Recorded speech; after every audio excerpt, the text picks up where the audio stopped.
All right, everybody. Welcome back to the channel. Today is Thursday, October 30th, year of our Lord 2025. And today, we are going to be tackling the concept of food stamps, EBT, Eat Better Today, SNAP benefits, the whole thing. So let's begin.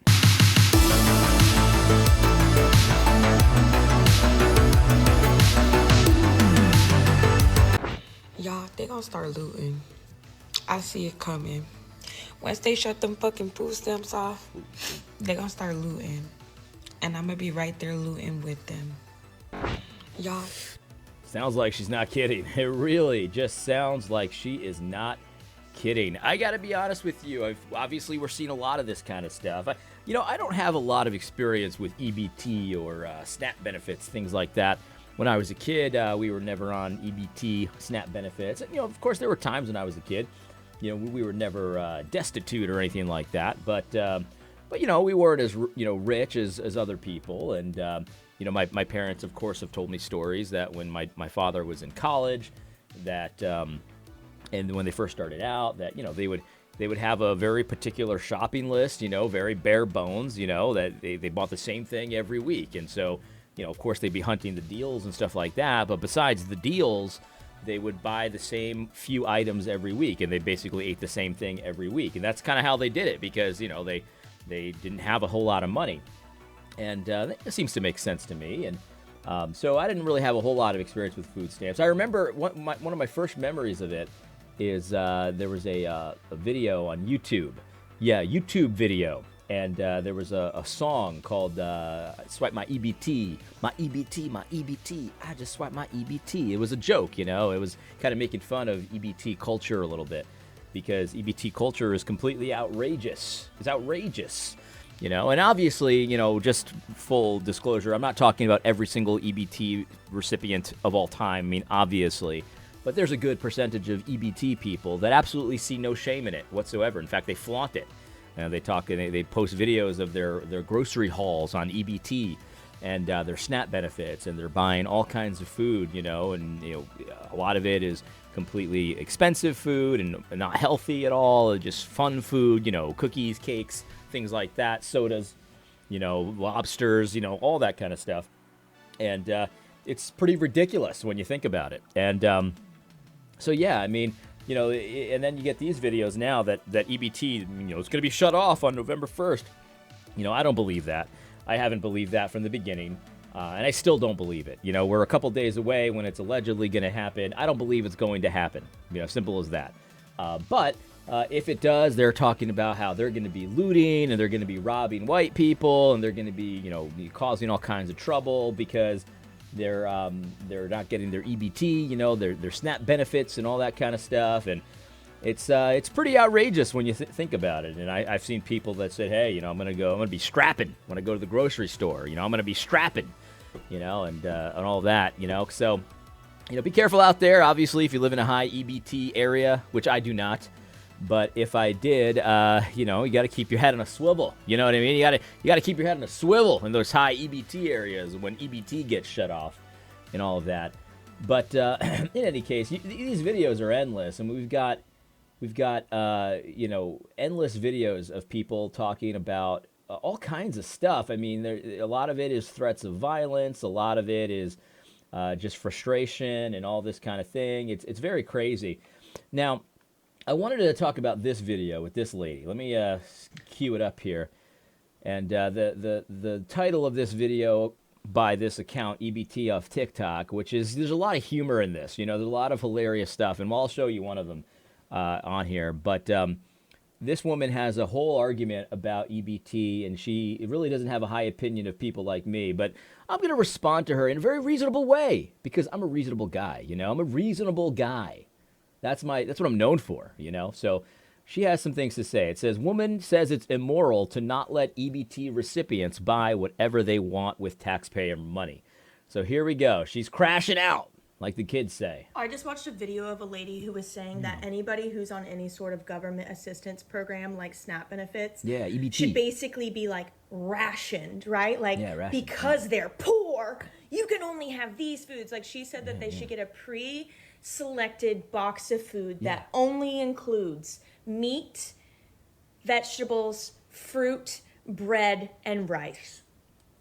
Because you gotta love the thing where they kind of blink their eyes, like as if what they said was so outrageous. Like I like the blink in the eye thing. Like, and rice.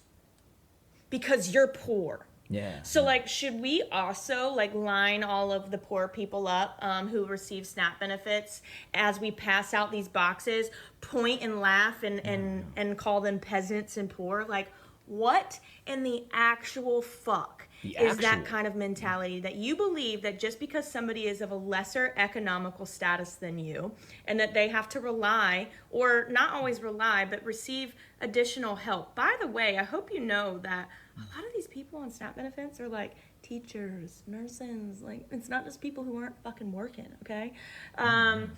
So Let's pause there for a second. So she's very upset because people think like if you're getting government assistance for your food, that you should be able to buy whatever you want. You know what I mean? You shouldn't just have like a certain select items, bare essentials.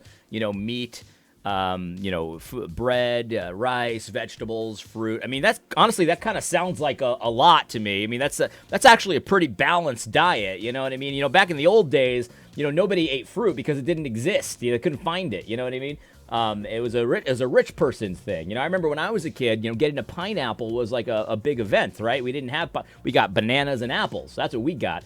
But now, you just get pineapples whenever you want, that kind of thing. And so you get the fruit basket, but that's not enough. You got to be able to get anything you want, And I'm one of these people that she's saying what the actual, I'm not going to curse on this video, but I am one of those people. I think that you should have a very select, very, very specific set of things that you get with your EBT if you're going to get EBT. Now, I personally don't think EBT should exist, but if I was king instantly, like tomorrow I became the king, I probably wouldn't cut it immediately. You know what I mean? I would probably give a little warning, a little heads up, so that the churches and the charities could figure out what to do and how to feed these people. But I would be seeking to cut it completely.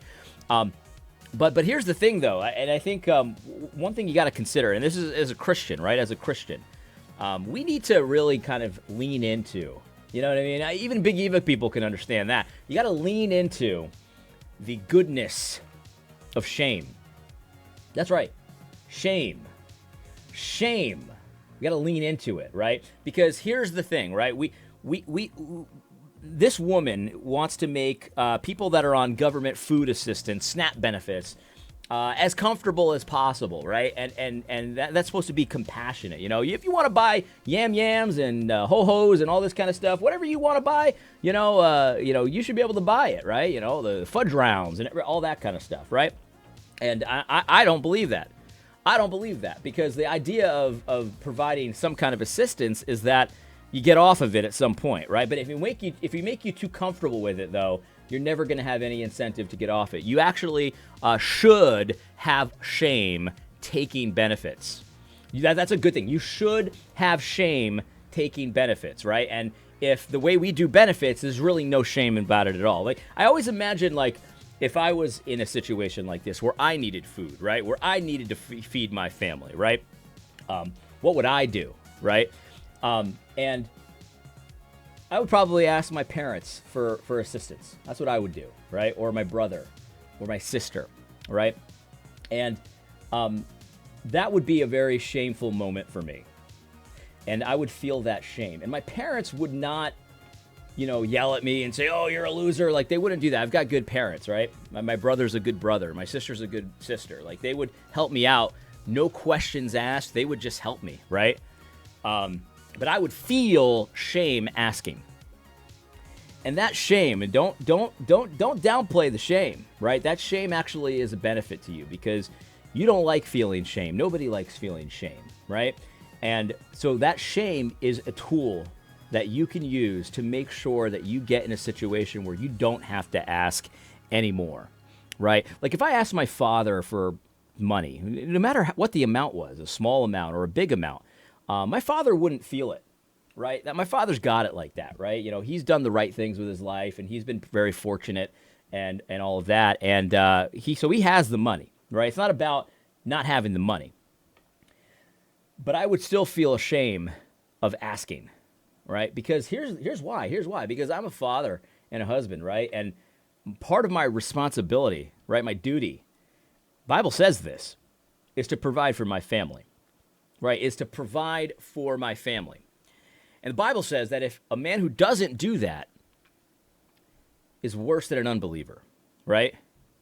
It doesn't lean away from the shame. It doesn't try to back off the shame. Like, that's pretty low. If you're worse than an unbeliever, you're worse than a pagan, you're worse than a Gentile, that's pretty bad. That's pretty low if you're not providing for your family. And so if you're not able to provide for your family or not willing to, which is a lot of the case in this situation, tons of people are unwilling to do what it takes to provide for their family.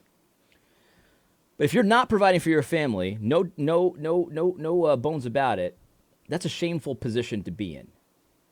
And so as Christians, we shouldn't be saying, oh, you're a loser, yelling at people and stuff like that. But we should not be making it appear or seem to that person that there's nothing to be ashamed of. There is something to be ashamed of, and you've got work to do, right? You don't want to be in that perpetual state of shame your entire life. Like, God can forgive you for not providing for your family. But that doesn't mean you have to just continue in that state forever. You got to get to work. You got stuff to do. And the benefit of doing it with a family member, right? Like, if I asked my father for money and I put myself in a bad spot, a bad situation, and I asked my father or my brother or my cousin or my aunt or my uncle, whatever it was, for money, my father would actually help me with the money. But he'd also want to work with me. And he'd say, look, let's talk about what's going on. Let's talk about your situation, your finances, the decisions that you've made. And it's not about trying to make me feel bad. It's about trying to fix the situation so that we can move forward, right? That's what would be happening if I had to ask a relative. I honestly think this is what would happen in the church, too, if you got a person or people that constantly come to your church looking for food. I think at some point, the people that are handing the food over would be like, hey, let's talk. You know what I mean? Like, I see you, you're able-bodied, and obviously it's different if someone's an invalid, right? We all get that, right? And we all get that. There's some people that can't work, but that's not the majority. The majority are unwilling to work, and that's the facts. And so I think at some point that you're constantly coming to the church for assistance. At some point the pastors of that church, the deacons, are going to work with you. They're going to say, "Hey, let's figure this out here because there's got to be something that we can do. Let's talk about it. Let's look at our options. Let me talk to other members of the church. Maybe they can hire you. There's solutions, right? But when we make people too comfortable, they're able to get their yams and their ho-hos and their whatever it is, chicken nuggets. There's really no incentive for improving your situation. You're fine. You've got whatever you want, and you don't really have to put too much effort into it. And so the incentive is all jacked up and messed up. And so I'm here to tell you that I don't like when people are in a state of shame because I know how uncomfortable that is. I've been ashamed of myself before, and it's no good. It's no bueno. But that shame is a tool that you can use to make sure you don't put yourself in that situation ever again. That's the point. And so I don't think we should be eliminating the feeling of shame from this situation with the EBT and all this kind of stuff. Like you gotta experience that shame. And I remember when I was a kid, being on food stamps was a source of shame for the children, for the parents that were on it. They didn't want to be on it. And nowadays, there's a good percentage of people that feel no shame whatsoever. And if you don't believe me, just follow this account on Twitter because people are on TikTok very proud of the fact that they're on EBT and food stamps and all this kind of stuff, right? And they're all upset and there's no gratitude whatsoever. There's entitlement. That's what they feel. They feel entitled, so much so that they're just gonna, if they don't get it, they're gonna riot, they're gonna rob, and all this kind of stuff. Like that's where we're at. Let's let this lady continue. Anybody who receives aid should basically never have access to any sort of luxury, right? Like they can't have their favorite box of Cheez-Its and Sprite. Yeah. Go fuck yourself if you believe this. You're an absolute piece of shit. Yeah, and you see, like, this is not. Yeah, so it's you're not entitled to luxuries. Right? Like, that's the thing. Like, Like, I'm not destitute, right? I have a good financial position, but I'm not entitled to anything, right? There's things that I want that, I could probably go into debt to get, but I can't afford them, so I don't get them, right? I'm not entitled to anything. I'm not entitled to Cheez-Its. It just so happens that if I'm in a good enough position that if I want some Cheez-Its and Sprite, I can go and get it. But I'm not entitled to it, right? I'm not entitled to it. Neither are poor people. If you're poor, you're not entitled to luxuries. See, this is why I like this video, because she puts like the most insane case out there. Like, just because they're poor doesn't mean they can't have any luxuries. Well, if you can't afford them, yeah, that's exactly what it means. Right? Just like I can't afford every luxury that I would prefer. It has nothing to do with them being poor. That's just how life is. You can't just have anything you want. If you can't afford it, you can't get it. You know what I mean? Well, I guess you could put yourself into debt slavery if you'd like, but, it's probably not smart to do that. Right. So if you're on government assistance, like, yeah, of course, there should be limitations on what you can purchase. Like, you shouldn't be able to get candy bars with your EBT. Obviously. That's a luxury, right? It just so happens to be a luxury I can afford, but if I couldn't afford it, I wouldn't get it. I don't have a right to it, right? If my situation changes tomorrow, I can't go get a Snickers bar if I want one. I mean, that's life. I'm not entitled to luxuries either. These poor people. Let's let her continue. A political issue anymore. This is a morality issue. People like this believe that just because someone is of a lesser economical status, race, political affiliation, whatever that is, that they're less of a human being. No. You believe that they should have less rights because they're poor. No, not less rights, the same rights. That's what I believe. I believe they should have the same rights that I do, right? It is a moral issue. She's right. I don't prefer the poor, and I don't prefer the rich. They should have the same rights as me, right? Because I don't have the right to luxuries I can't afford, right? And now those luxuries might be different than the kind of luxuries that we're talking about with the poor, but I, as a human being, just like the poor human beings, doesn't have the right to luxuries that I cannot afford. It's the same thing. I believe it's a moral issue. It's just that I don't think you understand what the heck you're talking about. You're obviously very angry, and I can understand that, and obviously not very logical. But that's the point. They shouldn't be allowed to have cupcakes on their daughter's birthday with their SNAP benefits because Yes, they're that's poor. right. That's right. Well, it's not because they're poor, though. You see, you're right. They shouldn't be entitled to cupcakes on their daughter's birthday. That is true. I believe that. But it's not because they're poor that they're not entitled to it. It's because they can't afford it, right? Nobody's entitled to cupcakes on their daughter's birthday. That's where I only don't understand. That's what you don't understand. Like, I'm not entitled to cupcakes. I don't have any daughters, but on my son's birthday, I'm not entitled to having cupcakes on my son's birthday, right? Like, neither is the poor person. Neither is the rich person. Neither is Elon Musk. He's not entitled to cupcakes. Nobody's entitled to cupcakes. But I can afford the cupcakes if I wanted to, right? If I wanted the cupcakes for my son's birthday, I got a son who's got a birthday coming up. We don't get cupcakes for them. We do cakes like a man. We do cakes like full cake, like a man. You know what I mean? We put some decorations on it too. Dinosaur cupcakes.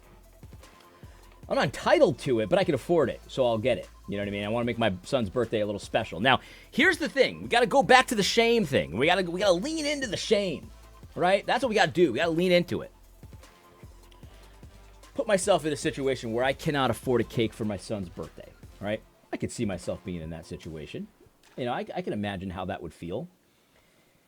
And I got to say, it wouldn't feel good. That's for sure. It would not feel very good. I wouldn't like that. But you see, here's what you do. Here's what you do if you wanted your daughter's birthday to be a little special, right? You know, you normally don't get this kind of stuff, but, you know, it's my daughter's birthday. She's turning 6 years old. I want to get her cupcakes, right? Cupcakes so she can have her friends over and things can be like a little luxury just for once a year. We'll do the cupcakes, right? If that's what you wanted, and what I'm telling you is I don't want you to be able to buy that with EBT. I don't, right? Here's what you do. Go to any church. And I got to be honest with you, in this case, I don't even think you have to go to a church. I think you could go to any friend, any neighbor, probably even a stranger.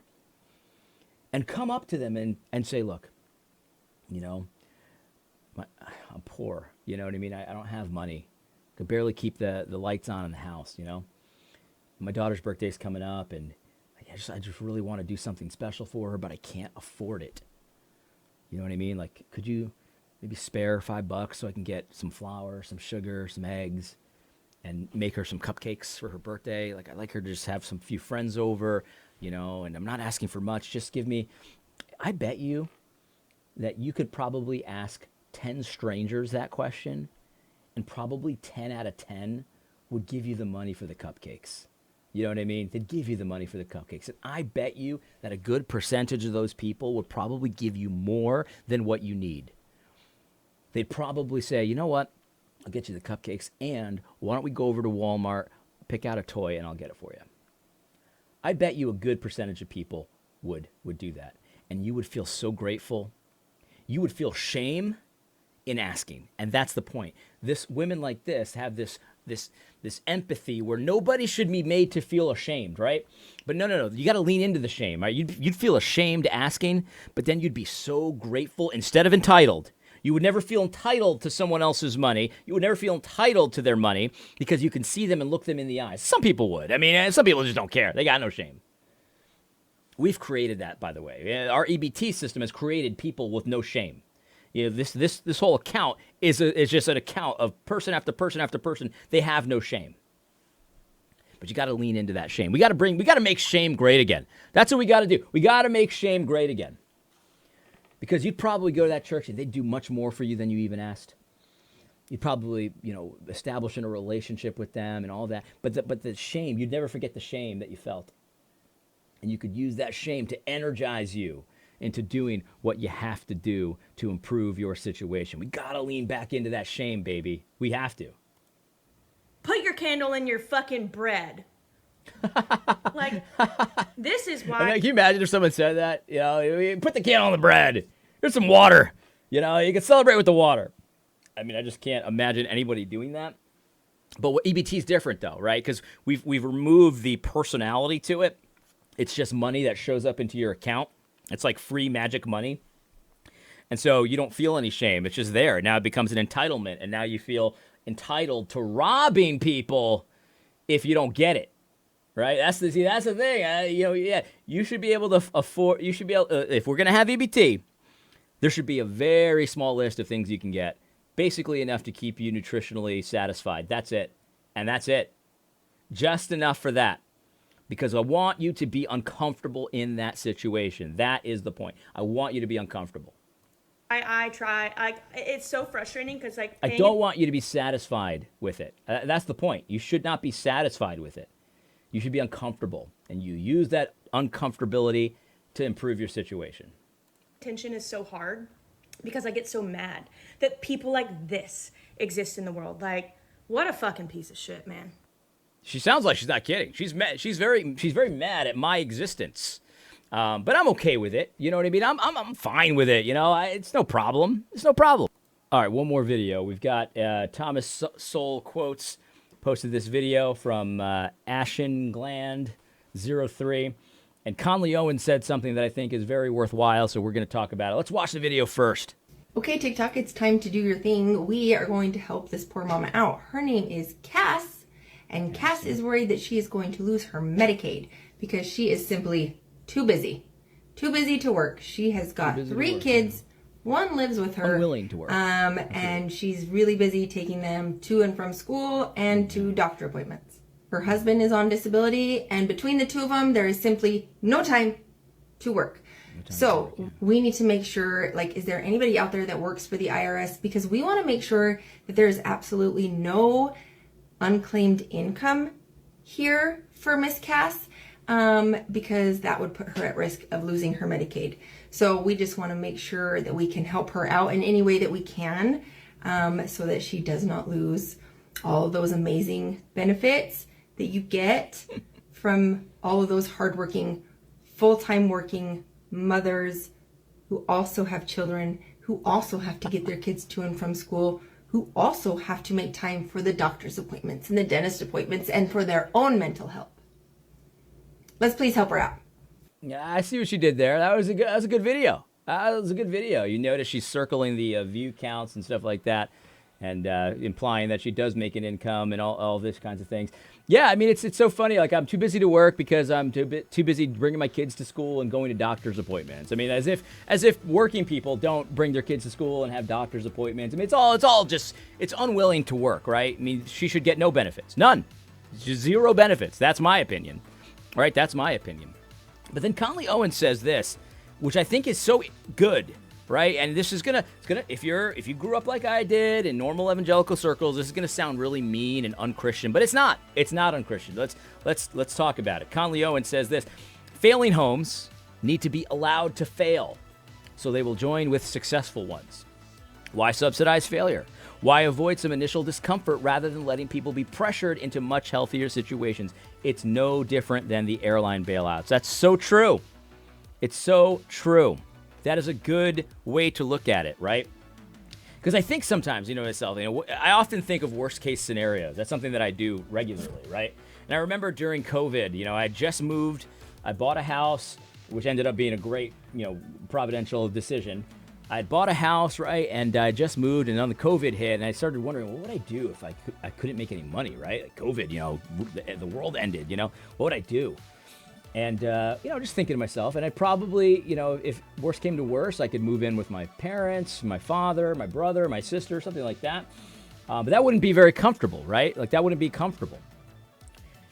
But that's the point, kind of, though, right? It's not supposed to be comfortable. You're in a destitute situation, you move in with somebody, a relative or maybe a friend. You do it because you have to, but it's not going to be comfortable, either for you or for them, right? And so you are not going to want to be in that situation very long, and you're going to want to do what you have to do to get out of that situation. And your friend that you're staying with is probably not going to want this to be continued for very long either. So they're going to work with you. They're going to help you. They're going to try to figure out, well, how do we get you into a home today? How do we do it? And you're going to work together. And so your failure becomes a launching pad into something different, right? But the problem is we're so concerned about making everyone as comfortable as possible and feeling no shame whatsoever that we never ever get the uncomfortability that we need in order to change. That's the problem. That's what we're dealing with here.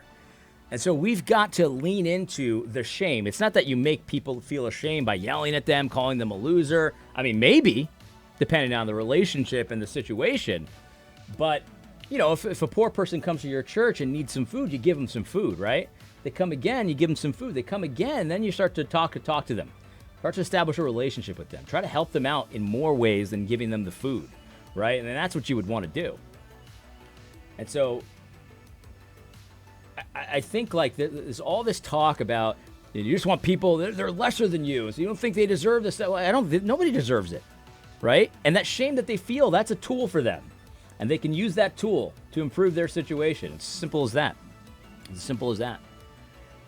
In any case, I hope you found this video helpful, and I don't know, maybe it wasn't, but that's my thoughts. Anyway, God bless.